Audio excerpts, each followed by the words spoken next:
The LuMaye Show. Ebrahim Moosa, he's a professor of Islamic studies at Duke. So what's your reaction? Well, I think everybody's relieved that a global outlaw who has blood on his hands of tens of thousands of people have been put out of his misery. Yeah, absolutely. Now, how is this going? Because there is a risk, isn't there? And maybe I'm overplaying this. We have a photo that people are calling for now, the way his body was handled. There's always going to be those folks on both sides here and over there that say, well, he isn't really dead.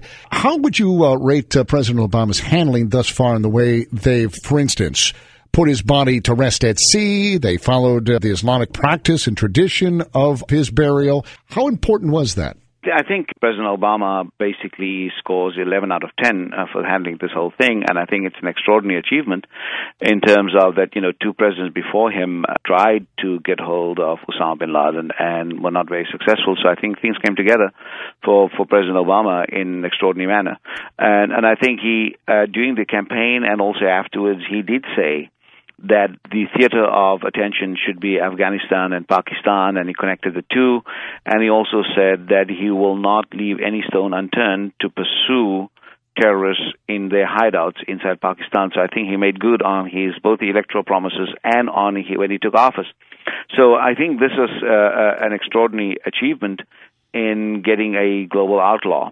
I think the questions regarding reaction in different parts of the world, of course, this is not going to change attitudes towards the United States by people who have reservations about our global conduct. So those attitudes will remain. I think at least Muslims in the United States will clearly think of this as a matter of great relief that someone that caused the deaths of both Muslims and non-Muslims in the United States, and many more Muslims globally, remember that, including Pakistan, have now been, rid of this criminal, and bin Laden will now have to account to his God for the crimes that he had committed. Would you show the photo? Would you advise the White House to release the photo because people are calling for it? The thing is that what kind of gratification? I think there's a question of human dignity, and I think this question about the bureau issues has got to do with dignity. So even, the worst of criminals, mass murders in our country and in all civilized countries do get a proper burial for the reason that they are punished for their crimes, but we want to preserve human dignity because it's also our dignity involved.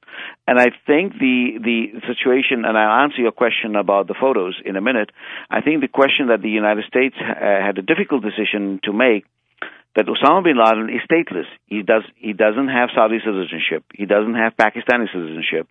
And even if he was an honorary citizen of the Afghanistan or the Taliban, that no longer exists.